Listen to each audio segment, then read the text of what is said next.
Good afternoon, brethren. I have a testimony for you today. I am not feeling particularly well, although I was really sick last night, and I was really sick a couple of hours ago. I knew that if I forced myself up out of bed, the Lord would meet me. So compared to how I felt a couple of hours ago, I really don't feel very bad at all. But I will do the best I can for you today. I would like to start with my testimony as to what hit me yesterday. Let me just tell you up front that the ministry has been under a severe attack for a few weeks now. And I'm telling you in all honesty that I think it's coming from the lady that I put out of the ministry.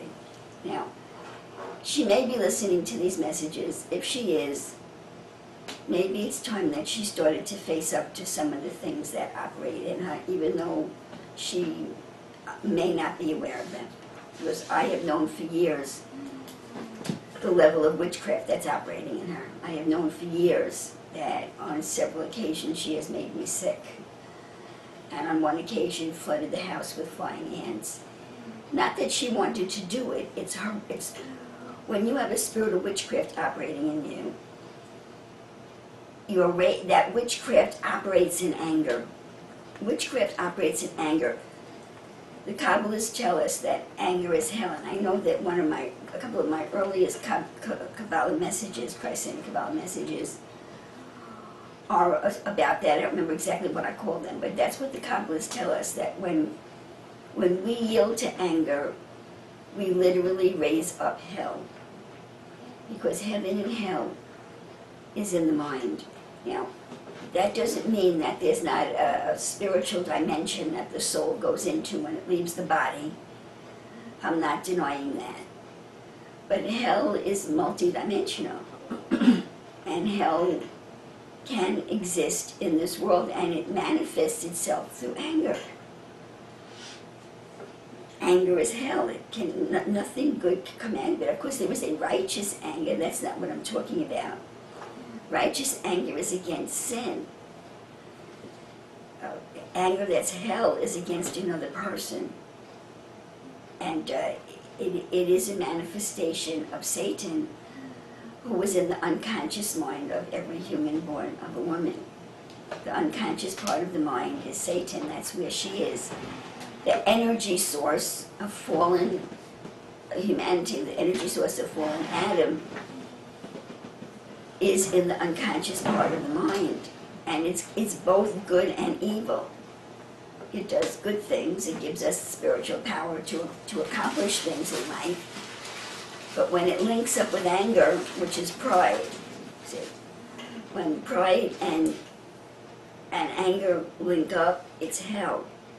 See, there's a scripture, and I think it's in Leviticus or one of the books where the law is laid out.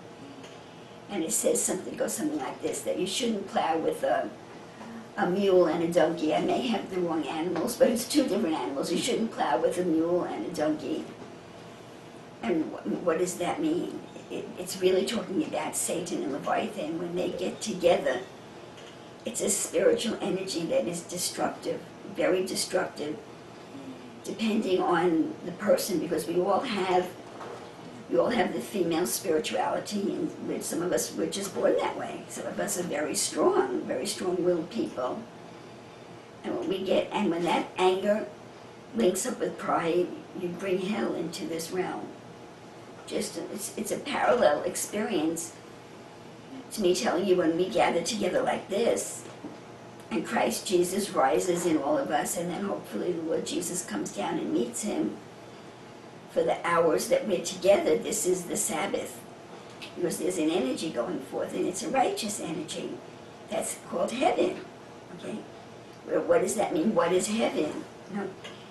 Heaven is the world of creation. Heaven, and again, I'm not talking about spiritual realms after death. Hell and heaven are in, we experience hell and heaven in the physical body. Okay?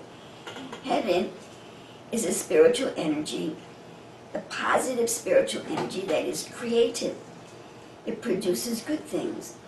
it heals you, it moves in the spiritual realm to go before you, to make a way for things that you need. If you need a job and you're in a meeting like this, if God chooses to use this energy that way on your behalf today, there's a creative power that can go before you and raise up a job for you, and then 2 weeks from now you see an ad in the paper and you answer the ad and you go in and they love you and they hire you. Well, that was sketched in the spirit, that was ordained in the spirit 2 weeks ago.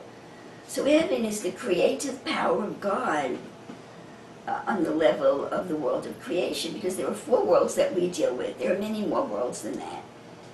But there are 4 worlds that we deal with. The world of emanation, and in the book that's coming out, which hopefully is going to go to press this by the latest Friday, hopefully. Excuse me. What was I saying? I call it, in that book, I call it the world of creative power, because I'm trying to not be too technical in these books for people who may not understand what I'm talking about. You know it is the world of emanation. That's a God world. The personalities in that world are God. Okay, Jehovah is in that world, he's God. Elohim is in that world, he's God. The mother and the son together are Elohim, they're God. It's the God world, that it's a world of deities, taking different shapes and forms and personalities. And they were not created, they came into existence, they were not created. So from that world comes forth the worlds of creation. There are 3 worlds of creation: the world of creation, the world of forms, and the world of action, which is where we are here. And this world has 7, we're told, has 7 layers to it, and only 1 layer is visible. So there are 6 invisible layers of this earth. There's so much that we don't know, brethren. But heaven in the flesh, heaven is in the flesh. The anointing is heaven.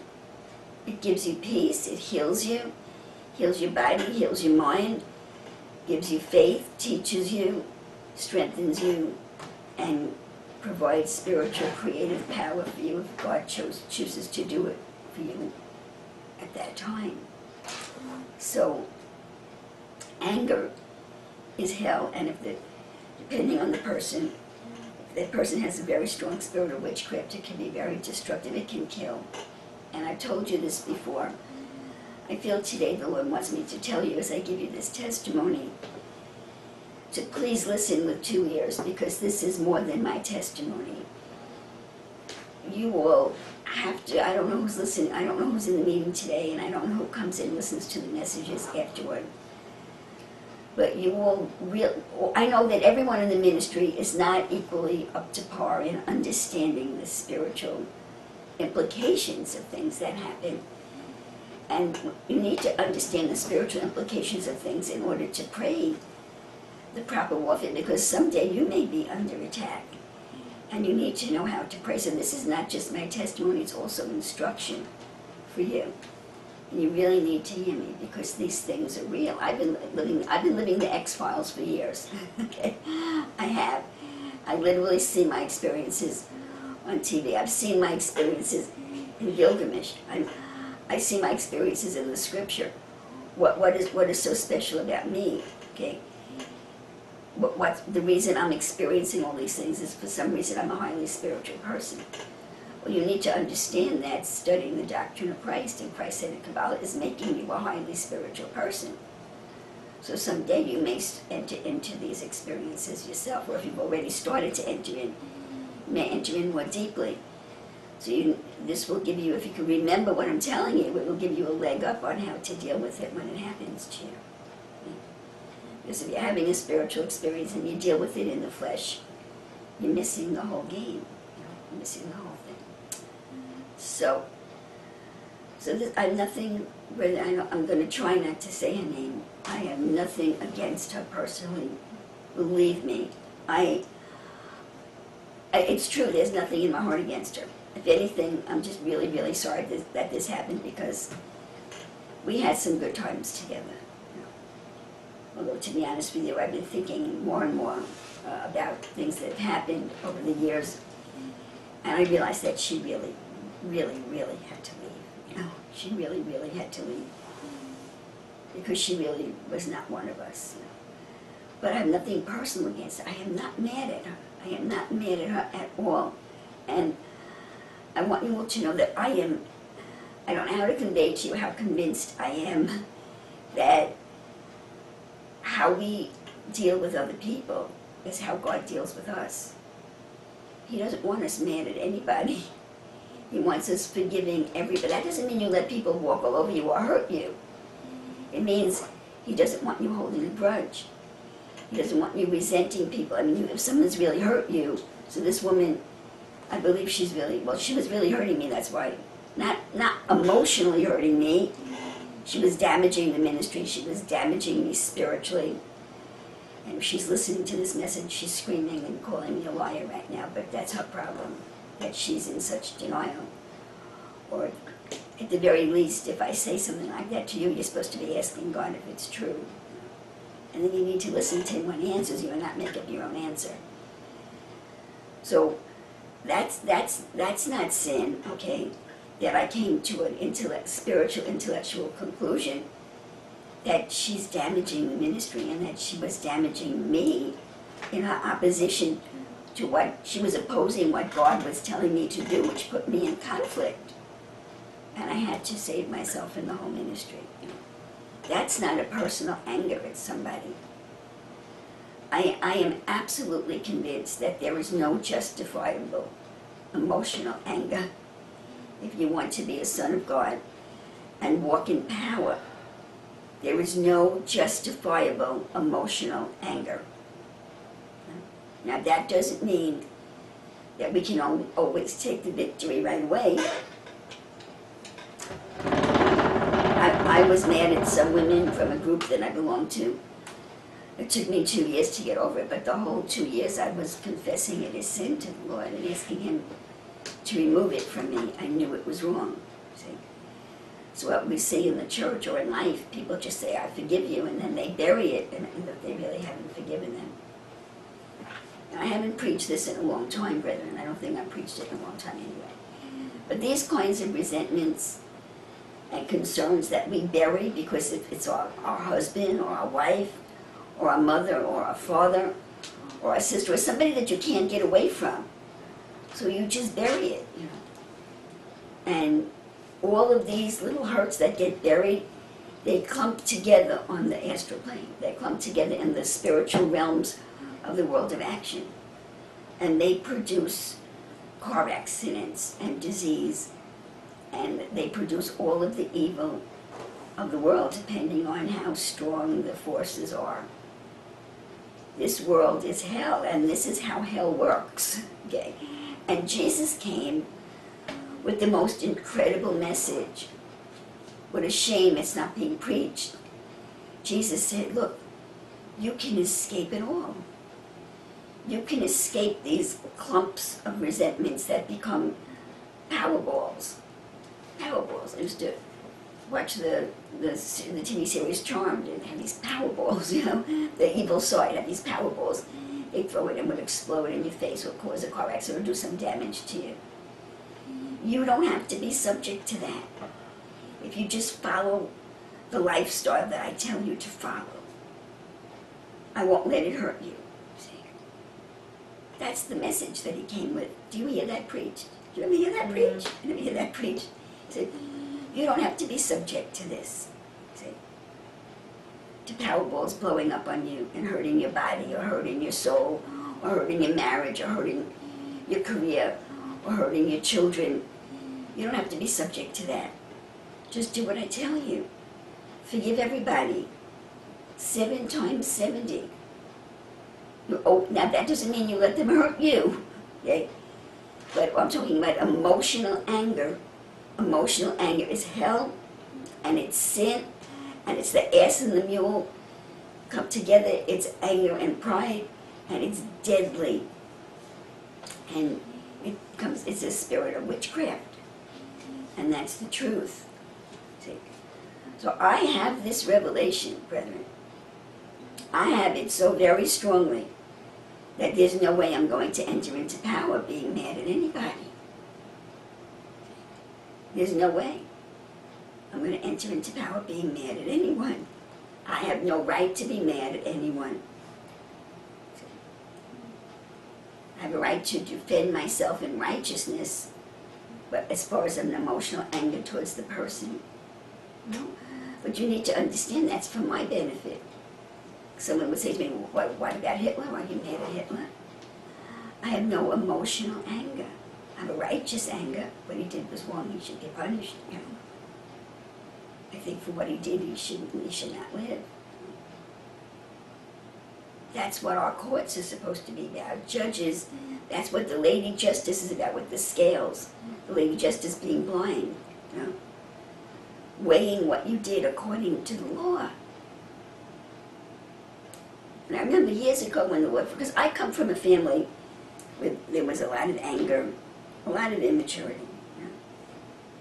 And I was shocked when I realized one day watching a TV detective program to see how the detective talked to the felon, to the guy that was arrested, you know. He talked to him calmly and kindly. I was shocked. Because I didn't know any such thing. You know. Well, the man committed a crime. He was in custody for a crime that he committed right now at this moment. Why would you be mean to him? You're transporting him to another location. You say hello to me. I was shocked to see that on TV. You see.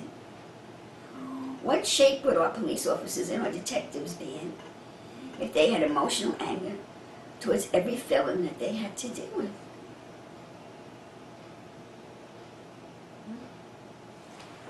Now, I'm not saying sometimes they don't get angry if the crime's obnoxious. I'm talking about they're not dealing with the crime now, they're transporting the guy.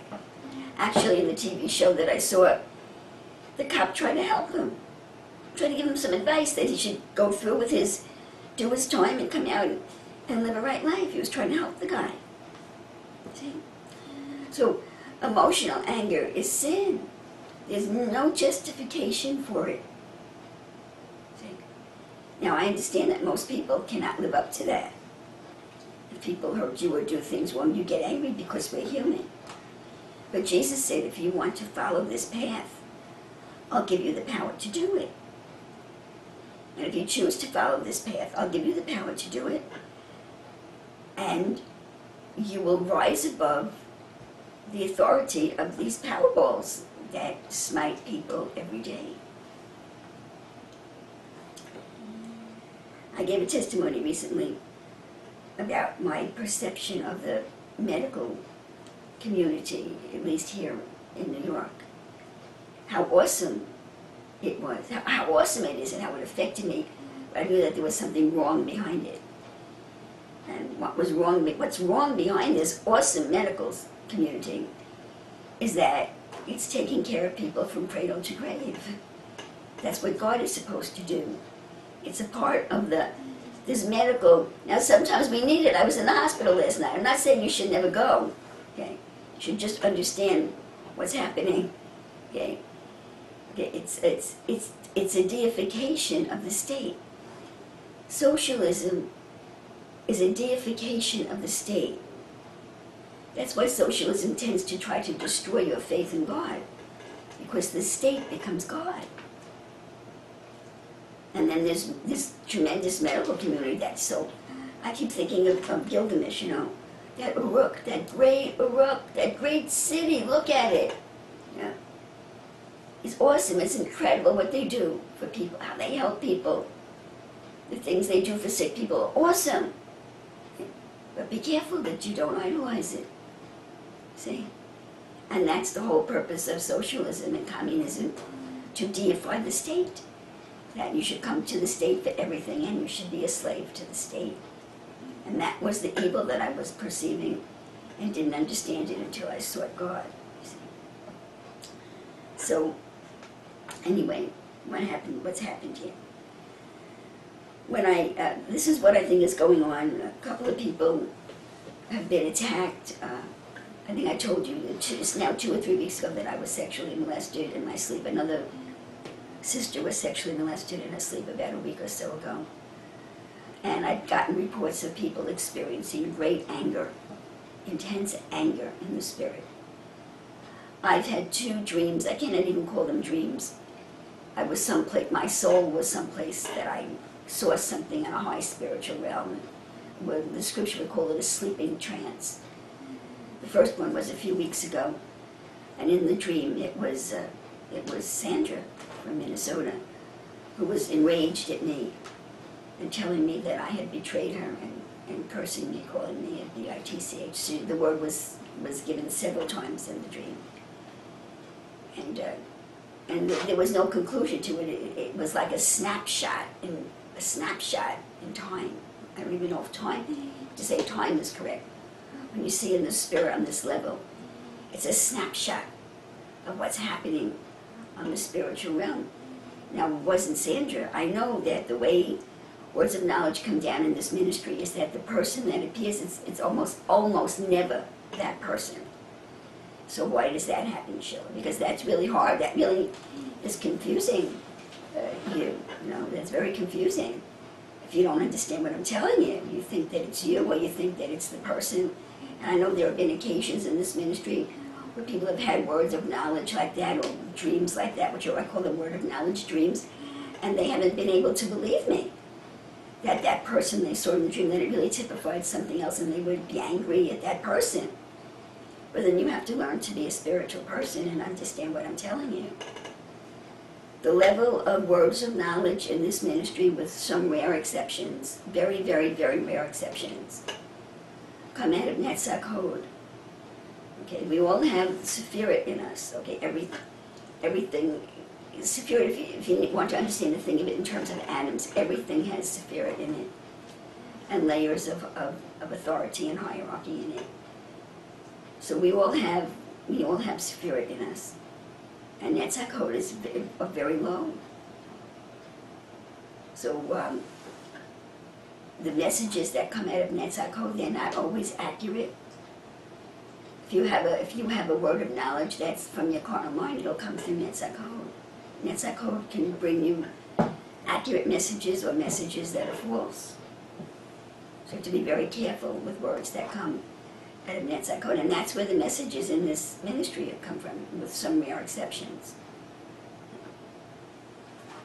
So I knew that it wasn't Sandra. I knew that she doesn't have. First of all, she's. As far I would be shocked. Well, of course, I told her about it. You know, there's no way that behavior was her. So I came to the conclusion the only person that I know could be someone that's getting the books. It could be someone on the YouTube, but the Lord has shown me over for years and years and years and years, it's always someone close to you. Okay, when this kind of attack comes on the ministry, it's always someone close to you. It's not some stranger. We used to think it was the witches coming down in Port Jefferson. You know, it's always somebody close to you. When the whole ministry is under attack like this, or even one person is under attack like this. So that was a few weeks ago. Then I was sexually molested. Then I was choked a few Thursdays ago before I came out to preach. Another sister was sexually molested, reports of great anger. And then just a few days ago, I had another sleeping trance. In the book of Daniel, it's called a sleeping trance. It wasn't a dream. It's a snapshot in the spiritual realm of what's going on with people's mind. Is it being manifested out in this realm? I don't know. Is she that enraged? Is she walking around the house that enraged? Is she talking to other people that enraged? Maybe not. Maybe she thinks that maybe she's one of these people that thinks she's forgiven me and buried it. And Satan in her mind is going crazy. And I've been preaching for years that the worst thing that you can do is bury something, because then Satan has a free hand to hurt the person that you really haven't forgiven. So maybe if she was here, or if she's listening to this message, she would say that I'm crazy. But I'm not crazy. She's ignorant. I don't mean to insult her, but she's spiritually ignorant if she doesn't believe this. Although I know that she has this particular revelation, but she would probably deny it about herself. Does she wish me harm? Does she wish me to be in the hospital? I don't think so. I don't think so. I don't know what she's thinking right now, but I know she's very angry. Anybody would be very angry. This ministry was very important to her, and she thinks that I violated her and that I shouldn't have done what I did. And there's no other ministry like this, so she's out. How could she not be angry? I just confessed to you, it took me 2 years to forgive these women. That hurt me, and what they did to me wasn't anything nearly how this must be affecting her. So I believe that it's her. So I had a second dream a few days ago. Well, in the dream it was, I forgot who it was in the dream. It was me, and it was Susan. I was enraged at Susan. It was the same kind of rage that I saw in the sleeping trance when Sandra was angry at me. I was absolutely enraged at Susan. And again, it's just a snapshot. That was the whole thing, just a snapshot. I just saw the rage. Over the last few weeks, I saw the face of a pastor that I gave some material to who was really very unhappy with me after looking at the material. I saw his face in the spirit, and he was very angry at me. And I said to the Lord, why is he coming up now? It's been weeks since I gave him the material and he rejected me. Why now? Because this woman thinks that she sees herself as a pastor, so she came up as a pastor and enraged at me. A pastor that's already disapproving of me came up as his face. Better than that, I can't explain it to you other than to tell you that it was not that pastor. It was somebody close to me. He was very, very angry at me. Now, let me see, is there anything else that I have to tell you? Well, someone in your family, you hurt your foot, and your son broke his toe. I'm interested in you were both afflicted in your feet. Okay, that's very interesting. Not sure what it means, but that's very interesting. So, there's been a lot going on, but here's the key. Why is it happening all of this time? It's months since I put her out of the ministry. Well, I know that this woman has the power to hurt me because she has hurt me in the past. She has physically hurt me in the past and terrorized me with those flying ants a few years ago. So when I put her out of the ministry, I said, I'm not going to let her hurt me this time. I'm not going to wind up in the hospital because of her. And I started praying some very aggressive prayers I didn't realize it at the time. I realized today that I shouldn't have done it, but I was trying to control her. I was praying some very aggressive prayers to control her, that she shouldn't hurt me. And I did that for a while, who knows how long. I don't even know how long. How long is it that she's gone? Is it about 3 months that she's gone? I think it was the end of April. So it's just like 3 months, not even 3 months that she's gone. Okay. So somewhere along the line, a few weeks ago, I said, it came to me, I really can't continue to do this. Something happened that made me very concerned that I might be hurting her. And I said, I have no desire to hurt her. I just don't want her to hurt me. I have no desire to hurt this woman, and I think I better stop doing this. So I stopped praying along those lines. And I stopped because the thought occurred to me that did I hurt her? I don't know. I don't know anything about her life right now. But a thought came to me, I really better stop. And I think the Lord was telling me, although I didn't realize it was the Lord at the time, that if I didn't stop, that I would be hurting her. So I stopped. And now today, I realized that I preach against that. I've told you that that's wrong, and you cannot use spiritual power to defend yourself. You can only use spiritual power like that when it's in the spirit of righteousness. I was using witchcraft to stop her witchcraft, so I repent of that. See? So I stopped doing it, and now the witchcraft that would have hit a month or two ago, the witchcraft that would have hit 2 months ago, if I wasn't binding her up, okay, is now hitting now, and that's what's happening. Does anyone not understand what I just said? Do you understand what I just said? Yeah. So I delayed it. So I definitely do repent before the Lord. It was never my intention to hurt her, and trying to defend myself with spiritual power is absolutely forbidden. I don't know what got into me. that I did that. I know that that's wrong, but somehow I was convinced that it was right, that it was okay. So I do most humbly repent of that, and I'm very happy that I stopped. So now, when I stopped doing it, was all of this rage just gathered together behind the wall of my prayers, and then when I stopped praying those prayers, it rushed in? Or is she still in rage? Is she still praying? She may still be praying, you know. I don't know, you know. She may still be praying every day, complaining to the Lord about me. So after I had this dream of my rage against Susan, the Lord spoke to me. There was this conversation.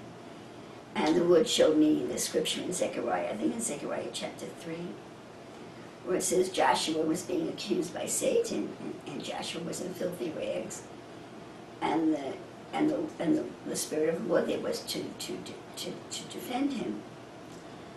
So it was a witness to me as to that the dream was about, that the rage is coming from her. And in this scenario, I'm Joshua in filthy rags. I have no defense against her. She's very strong. She's very spiritually powerful. And I believe she's made me sick again. You know? And I believe she's responsible for the sexual molestation. Does she know that? No, she doesn't know that. Her rage rises to a spiritual height, okay? And when it rises to that spiritual height, sometimes it manifests, if it can get through your defenses, as a sexual molestation while you're sleeping. I don't believe she would ever knowingly do any of these things, but that's no excuse because she's been sitting in this ministry for years. She just doesn't believe she's capable of it. See? So I don't want anyone misquoting me. I don't believe she would ever knowingly do anything to hurt me. Certainly not. She would say, well, how am I going to sexually molest you? It's Satan in her. It's a humiliation. To be sexually molested in your sleep is a humiliation. It's all about control. Brethren, the whole fallen world is writhing in conflict, and the bottom line is control. Who's going to control whom? It's throughout the whole world. It's in your personal relationships, whether you know it or not. Some control is godly. Parents are supposed to control children, but sometimes parents use ungodly control over children. Sometimes husbands and wives try to control each other. People are always trying to control each other. And then there are governments trying to control the people, and people trying to control the governments. I saw a very interesting movie last week. It was an Ethiopian movie, and I love true stories. I had no idea. I don't know when this took place. I don't think it was all that long ago, to tell you the truth. That in traditional Ethiopia, they had a custom called marriage by abduction. The man saw a woman and he wanted to marry her, and he abducted her. He would abduct her and rape her, and then she would be his husband, or his wife. And it was acceptable. It was the way they lived. So now we see the European powers came into Ethiopia. I'm not sure which power was there, probably Britain, but I'm not sure. And established a parliamentary government. So I may not be using the right word, some kind of a Western type government there. And what the movie was about was the crusade of an Ethiopian woman who rose up out of that. She had educated parents that let her go to school. She became a lawyer, and her whole life was given over to defending women whose husbands were beating them. It showed you one woman came in begging for help, that her husband was beating her and she couldn't take it anymore. And she would go to her family and they would tell her, well, he does it because he loves you, he's beating you because he loves you. So the lawyer goes to the husband and says, if you beat your wife again, I will prosecute you. And the man was enraged at her. So what are we talking about? What am I talking about? A clash of cultures. I'm talking about tradition in Ethiopia, which beating your wife is acceptable. Abducting a woman and raping her is acceptable. And the way it happened in the movie, she was a 14-year-old girl going home from school. And he came with his two friends, 3 men on horseback, galloped around her, surrounded her, grabbed her, pulled her up on the horse, took her to a hut, threw her in the hut, locked her up, okay, in the dark hut. And the loving bridegroom came back a couple of hours later, walked in, unlocked the door, walked in, slapped her in the face, and raped her. And then he came back the next day, brought her a cup of coffee and said, "Don't worry, you will be my wife." Isn't that nice? Isn't that romantic? So the whole movie, the thrust of the movie, and this is what God showed me, was the conflict. For them, the whole world's in conflict. The conflict between tradition, and it showed you. They wanted to execute. Oh, the girl runs away, and she runs away from the hut, and the 3 men follow her, and she gets a hold of a gun and she kills the guy. She said, "Don't come any closer." And he took a step. She said, "Don't come any closer." He came closer, and she killed him. So according to Ethiopian law, they wanted to execute the 14-year-old girl because she murdered this man that abducted her and raped her. So the whole crux of the movie was the tradition. And you say the lawyer went to the best man and said, "Won't you say anything on behalf of this little girl?" And he said, "No, that's our tradition. He didn't do anything wrong. My friend didn't do anything wrong. She killed an innocent man. She should die. That's the law." And that was the law in Ethiopia. See? That she should die. There was no justification for what she did. So the whole thrust of the movie was the Western government against tradition. The Western government against tradition. Because tradition said the man did nothing wrong and she deserved to die. And it showed you the 2 courts. There was a court from the local, the indigenous council, with the elders and all of the people of the area came to hear the court. And the elder, the decision, and well, first of all, the father of the dead man said, I lost my son. She has to die. You know, I need help on the farm. I lost my son. So the decision of the elder was, the girl was only 14. I don't know why the elder decided to let her live. I don't know whether it was because they were already being influenced by Western culture or because she was only 14. So he said the father of the girl has to pay a lot of money. I don't know by their currency how much money that was, but the father of the girl had to pay the father of the man who raped his daughter and terrorized her. Had to pay the father of the man money, and then the elder said the girl is to be banished. She needs to leave this area. She needs to leave her family. If she ever shows her face in this area again, and the relatives of the man kill her, there'll be no consequence. Okay. So the whole thrust of the movie is Western society, the culture, the courts that were set in place by the Western power that had influenced Ethiopia, as against the custom. And the law was the girl should die. And of course, the Western culture won, and so they made the movie. It was a monumental event in the history of Ethiopia, and it showed you the men were all upset. The men were all upset. So the whole world is in conflict, trying to force its will on other parts of the world.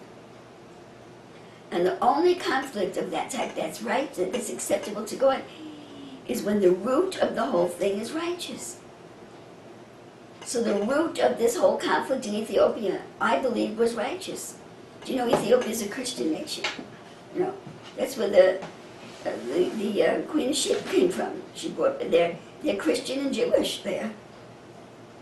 The girl was a Christian. So the Spirit of God is there, and therefore righteousness won. The whole world is in conflict. Nations are in conflict. People are in conflict. Families are in conflict. And conflict is satanic unless it's the Spirit of God in righteousness. And this is the way, this is what the Lord's been showing me, that this is what it's been all about from the beginning. See, God knew that this would happen. God knew that Adam would fail. He didn't desire for Adam to fail, but he knew that Adam would fail, and he didn't intervene. Because Adam's destiny is to be a son and not a robot. Adam must learn to judge righteous judgment. And the Lord Jesus Christ is Adam. He's the first and the last Adam. He's the creation of God. Adam is the creation of God.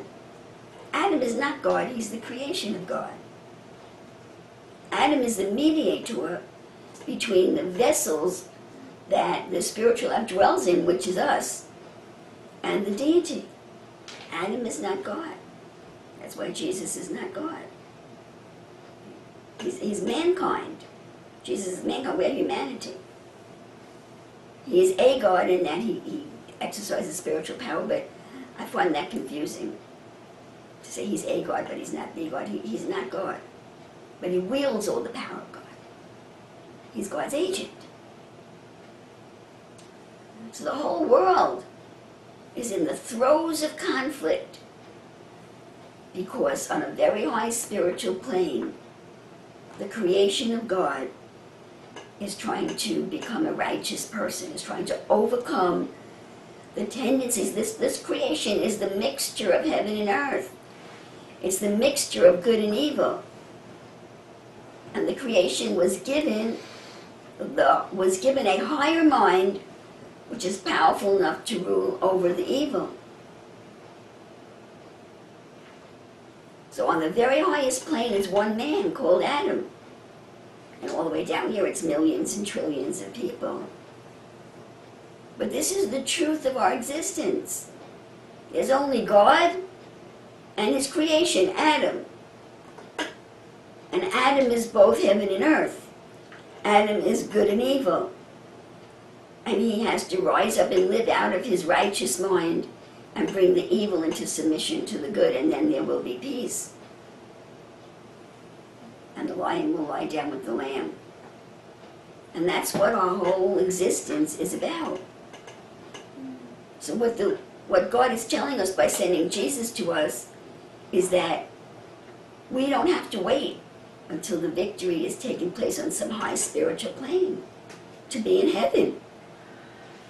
If we can just hear Jesus and understand him and desire to live the way he's told us to live, the way he will help us to live, we can experience heaven in this world. So you can do whatever you want. He's not forcing anybody right now. He's not forcing you to choose good or evil. So that's what the creation is all about. We're in the throes of conflict until all power and principality is put down under the authority of the Lord Jesus Christ. And brethren, this is the job of the church. That the manifest wisdom and glory and power of the Lord Jesus Christ should be made known to the powers and principalities that rule this world. And these powers and principalities are in us and in other people. So there's no way that we can be a witness to the powers and principalities of other people if we have not first overcome them in ourselves. And now we've discovered, I may just mention it to you lightly once so you may not recall it, who the powers and principalities are. They're the worlds that we learn about in Kabbalah. And again, I'm so excited about this book, Daniel chapter 11. I explain it, I have diagrams, and we're moving towards the finish line on the book. Hopefully by the end of this week, it will go to press. There's a lot to learn in it. These are the powers and principalities. So, brethren, these worlds, these four worlds that we learn about in Kabbalah, they're inside of us. They're inside of us, and their expression is mind. They're inside of us as mind. And it's a mind that's being built layer upon layer upon layer. So people like us, we have layers of mind that the average person in the street doesn't have. So we're like spiritual black belts next to them. We're dangerous. For us to get mad at somebody that doesn't know what we know or have what we have, the Lord doesn't like it. We could really hurt them, you see. You have to know who you are. You have to know who you are. But it's very hard to know who you are. Because you look in the mirror and you look at your life and you don't think that you're different, but you're different. You're different. You have an ascended mind, and there's spiritual power in your mind. So if you're not dealing with your sin nature, I asked the Lord before I came out here, what is the difference between a person who's in complete denial about what they're doing, but has a high spirit of witchcraft and is actually hurting people, and a witch? What is the difference? It's a very fine line. And I think the only difference is that the witch is facing what she's doing.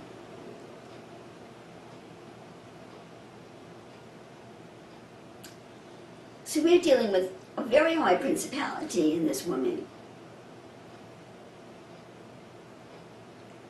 And she's refused to consider it. I've tried over this. I remember her telling me years ago that she would go to the races, not that she wanted to go, but that her husband and her sons went, and she went along with her husband.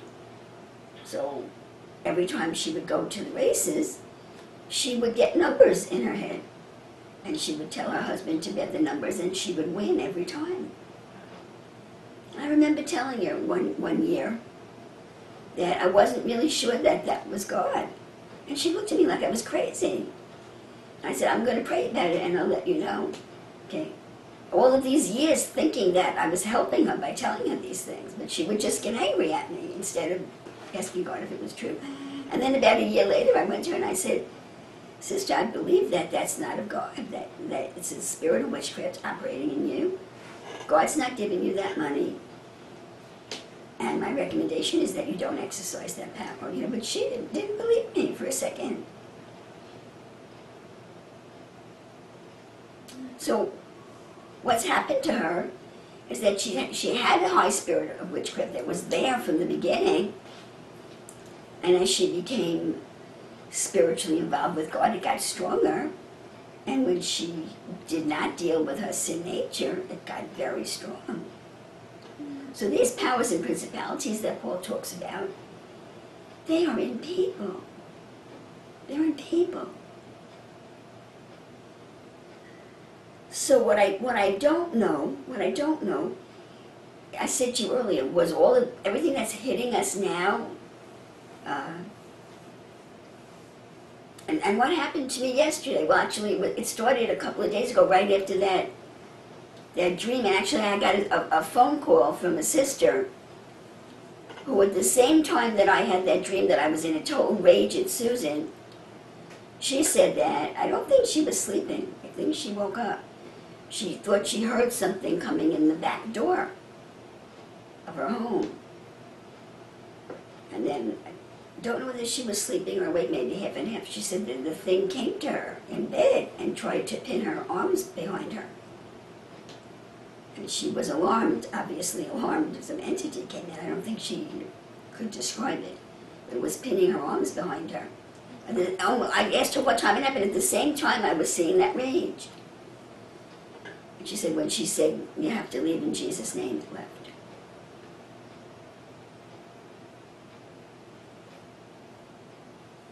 So what's the difference there? This sister and I experienced this rage at from two different spiritual heights. I perceived it, but it didn't hurt me. At the height that she was at, she experienced it, and it was strong enough to try to hurt her. She only got away from it because she used Jesus' name. So it couldn't hurt me at that point, but it hurt me the next day I don't write these things down, brother. The next day or the day after, I got hit. What did I get hit with? I was very weak. I got very tired and very weak. I had to stop working. And of course, part of this attack at this time is to stop this book from coming out. I remember it was a couple of nights ago that I just had to go to bed. I couldn't concentrate. I was very weak. And then the next day, which may have just been a day or two ago, my whole body was just very weak. And then I woke up yesterday, and I felt good. I got up, I took a shower, got dressed. I said, I have to get out of the house. I'm going to go out and have breakfast. And I took the paperwork from the book with me, and I went to the restaurant. And I had breakfast, and I came back to the house, and a few hours after, I started getting pains in my abdomen. And then it just got worse and worse and worse and worse until I realized that I was really very sick. I really had a problem. So I started rebuking it. My stomach was gurgling, and I could feel that it was gas. I knew that it was gas. So I took some probiotics. It helped, and it helped a little bit, but it didn't help much. And then I would hear the gurgle, and then I would feel the pain. It was a gas pain. I knew it was gas. So I was rebuking it, and then it got worse and worse. So finally I got into bed, and I had my hands on my stomach. It was here, it was in my abdomen initially, then it moved down to my stomach. And I was breaking curses and rebuking it, and it was really painful, when it would surge. And then at one point, it was completely gone, and I thought I had the victory, and then it came back. Now, I don't know if, I don't recall at what point anything happened, but I will tell you this. I saw it, at one point I saw an image in the spirit of Wonder Woman. Now, just to step away from this for a couple of minutes, what I was doing, I guess it was all set. Whenever it was, it had to be no later than, either Friday or Saturday morning, because I did work when I came back from the restaurant. The Lord gave me revelation for Gilgamesh. I woke up Saturday morning with live revelation, which happens to me a lot when I overcome a spiritual attack. That's how the Lord flexes his muscles. He gives me revelation. So I opened my eyes Saturday morning. It was a good day. It started out as a good day. I'm getting all this revelation on Gilgamesh. And I was doing a lot of research on the computer, on the internet, about Lugalbanda, which you may recall that is the name of Gilgamesh's father. And I see myself going a little deeper into Gilgamesh than just going through the book, because we had one message on the goddess Inanna, and I just felt to look up Lugalbanda, who was his father. Now that I got this revelation, that if I can find some information on first my body gets attacked, and I'm very weak. It's like an electric shock to my body. Then I come out of it, and it turns into a cold, and this time it seemed to, I don't know whether I got food poisoning at the restaurant, or it was a part of this attack that was turning into a cold. I don't know.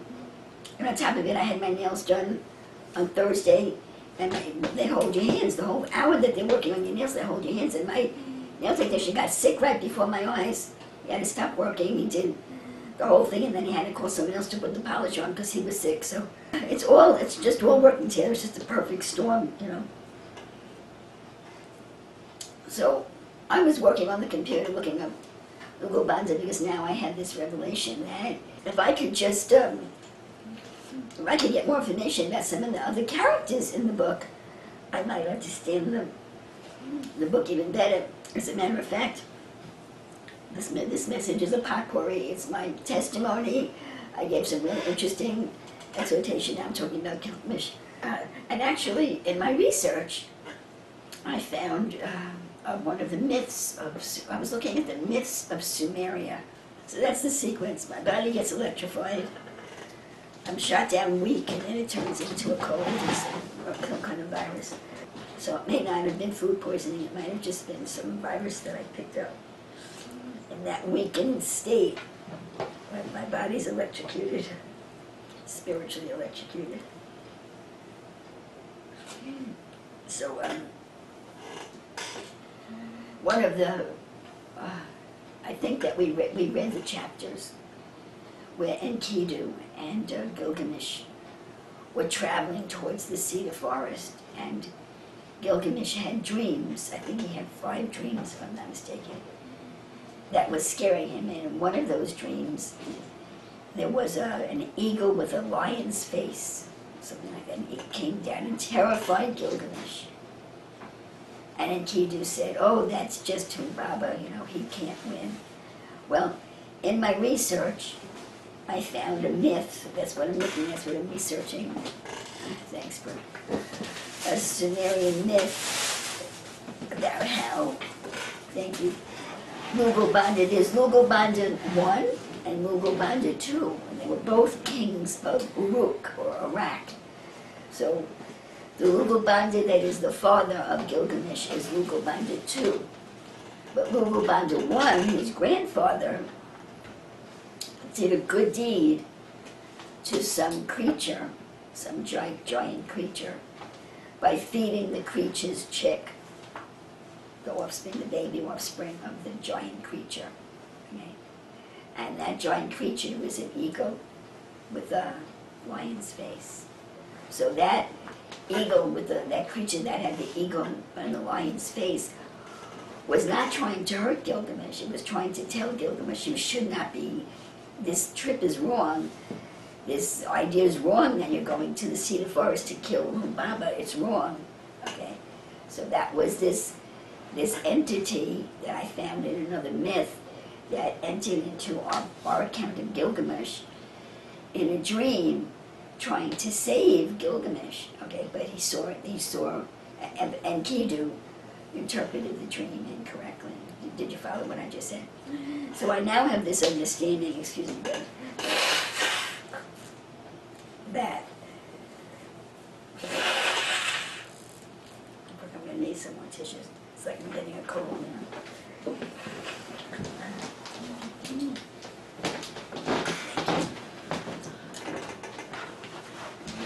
So I now have this, I can take it over here, thanks. So I now have this understanding that it's worth my time looking into these Sumerian myths, because I may get some information that would help me to understand other parts of the book Gilgamesh, so that I can share it with you. So I'm looking up Lugalbanda. And amongst my research, I was reading a lot about the deities. Brethren, these Sumerian deities, they are so parallel to the Sephirot. They are so parallel to the Sephirot. The only difference is that the Sumerian myths give personality to the Sephirot. We talk about the Father and Chokmah and Wisdom, Keter. They're abstract concepts. But the Sumerian myths make them kings and queens. But when you look at what you're reading, it's very, very parallel. Very, very parallel to the Sephirot. So I have been seriously praying about whether or not there's some truth to it, that on the other side of the flood, where the legend says kings reigned for 30, 40, 50,000 years, people were living for thousands of years. Lugalbanda 1 was supposed to have been a king for 32,000 years. But then I hope that I don't get my details mixed up, Don't take anything that I say of my memory of my research as gospel. But I saw someone lived for 32,000 years. I think it was Lugalbanda 1, but I could be mistaken. But people were living for thousands of years on the other side of the flood. So I've really been seriously considering and asking God, could it be true that these abstract concepts that we're studying as the Sephirot, that they really did take form and personality and have existence? And I remember something else that the Lord taught me. I believe it's true. Actually, I was having this discussion with the rabbi's wife, and she was saying, as far as creation goes, what people don't understand and what evolutionists don't understand, in her words, quote unquote, God made everything old. In other words, when God spoke the creation into existence, it was a completely developed creation. It didn't start with a little cell. In other words, somewhere in a high spiritual realm, the Adam Kadmon appeared, and the two timelines appeared, or the first time the world of points appeared. And when the world of points appeared in the high spiritual realm, it appeared suddenly as a whole country, a whole world, a whole inhabited world of people. The same principle that I told you about that has fascinated me with that movie that came back from Nigeria for me. I never got over that. It just so fascinated me. That movie made by a Christian group in Nigeria, the Christian group that was dealing with Nigerians that had witchcraft. You have to deal with the Christians on the level that they're at, and they were dealing with Christians that were very involved or had just come out of witchcraft. And there were these two devils down in hell, a man and a woman, a male and a female devil, decided to rise up into the earth and destroy the church. So they rose up from hell into the earth, and they appeared in the earth with fully established identities. They were not newcomers in town. The man was a preacher. His church was there with a congregation, with people that had known him their whole lives. Remember me sharing this with you? Well, that lines up with what the rabbi's wife was telling me, that since then the Lord has really witnessed to me. She says, Hashem, not God.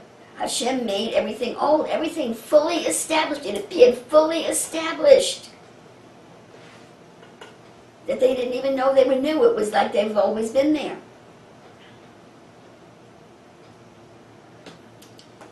So I now believe that. That's my belief at this time.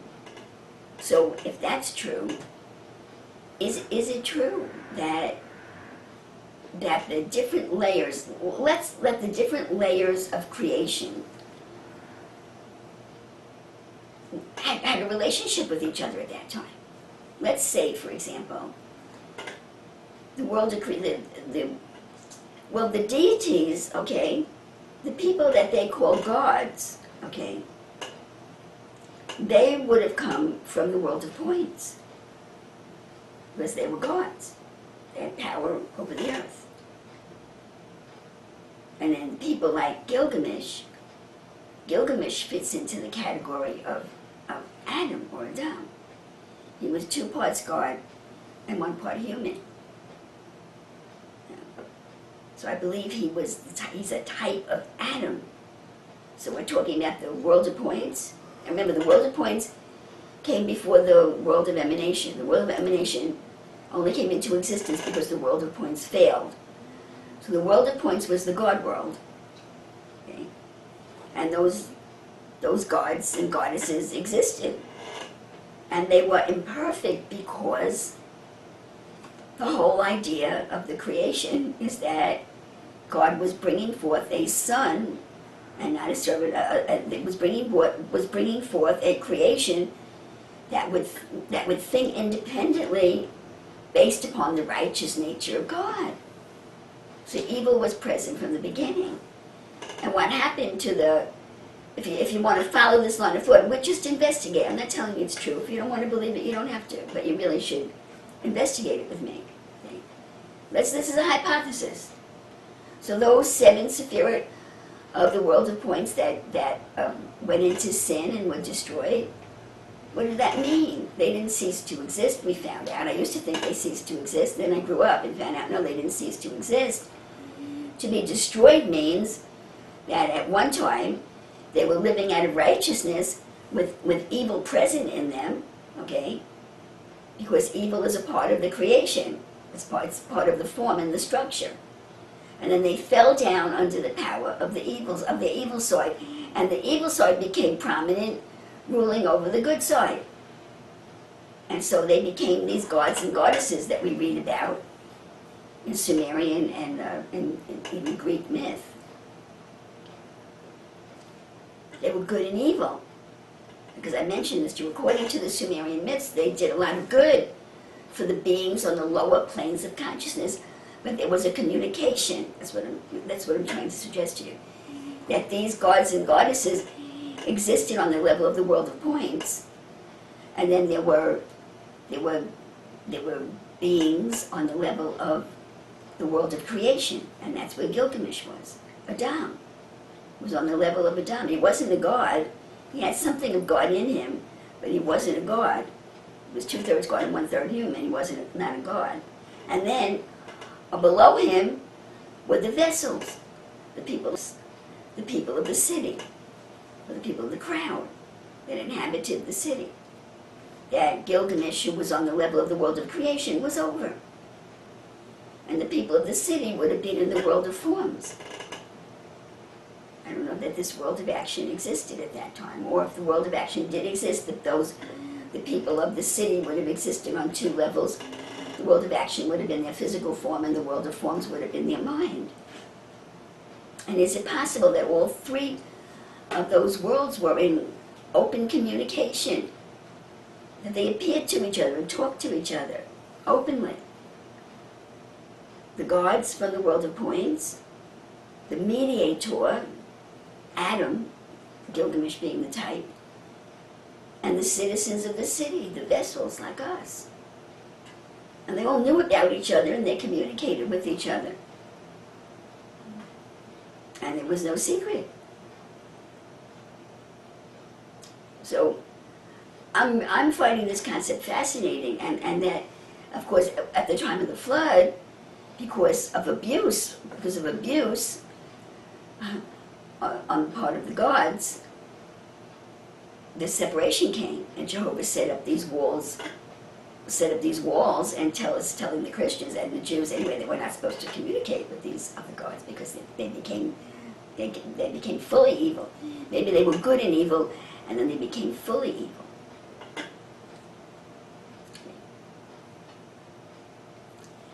So I'm doing this kind of research, thinking along these lines, and at one point I read where this person got sick, and the question was the God that made him sick.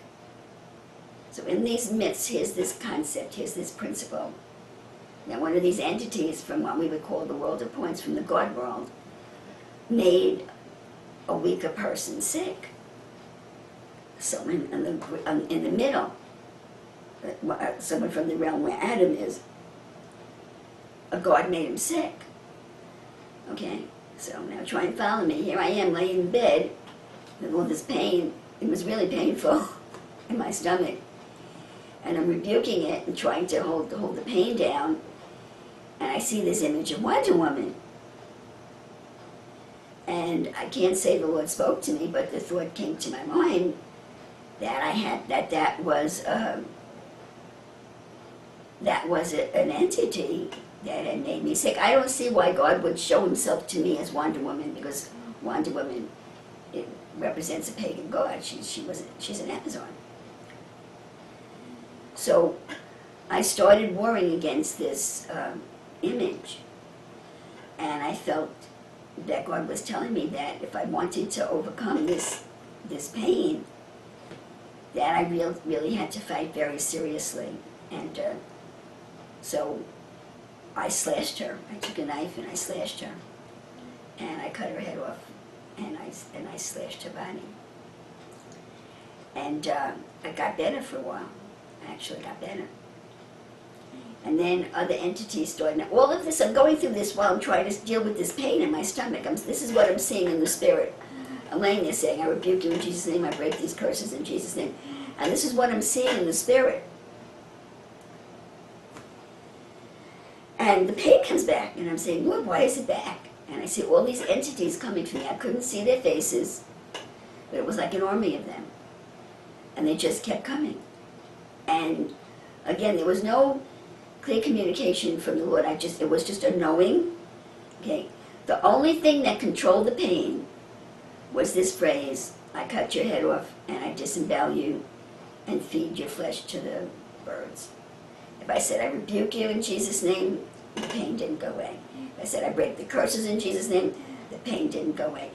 There was nothing I could say to make that pain go away other than, and saw myself doing it, I cut your head off, I disembowel you, and I feed your flesh to the birds from above. So I was laying there doing that for literally hours, and I think what my problem was, because I've had situations like that before that I've seen it through without calling a doctor. But I thought that I got food poisoning at the restaurant, and maybe I did, I don't know.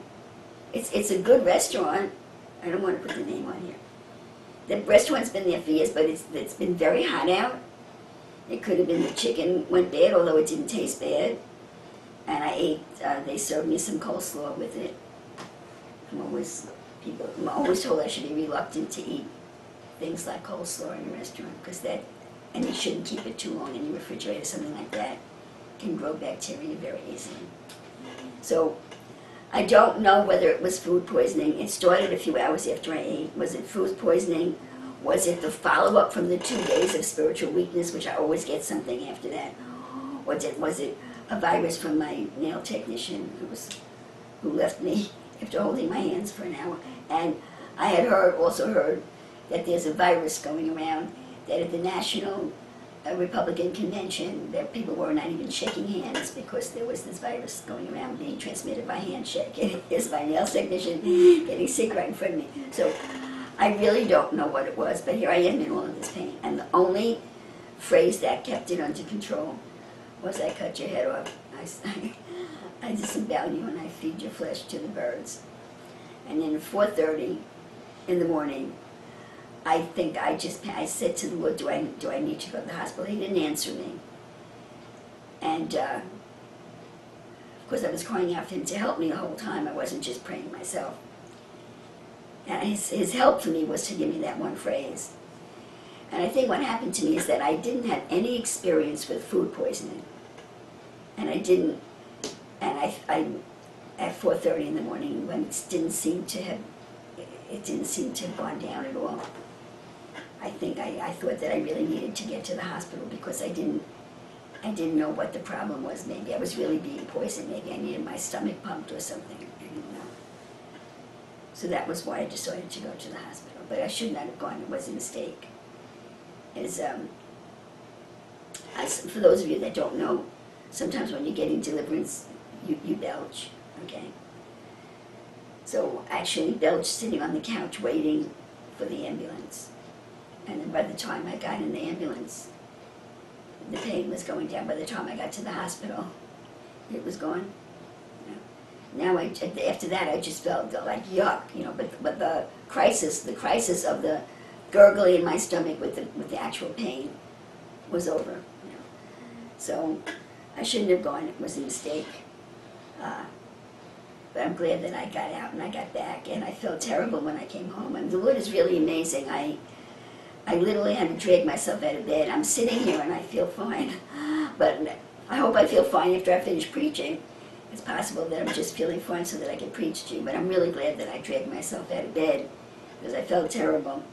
But I do feel well enough to preach now. So that is my testimony.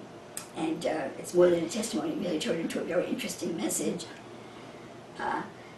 So maybe I'll just go forward with Gilgamesh. I had jotted down these notes when I woke up Saturday morning with the Lord talking to me about Gilgamesh and about, I don't even remember what's there. I'm going to have to look at it. And I just asked Susan to print it out for me when I decided to drag myself out of bed to preach to you all, because that's my responsibility, to preach to you all. And if I could possibly do it, I should do it.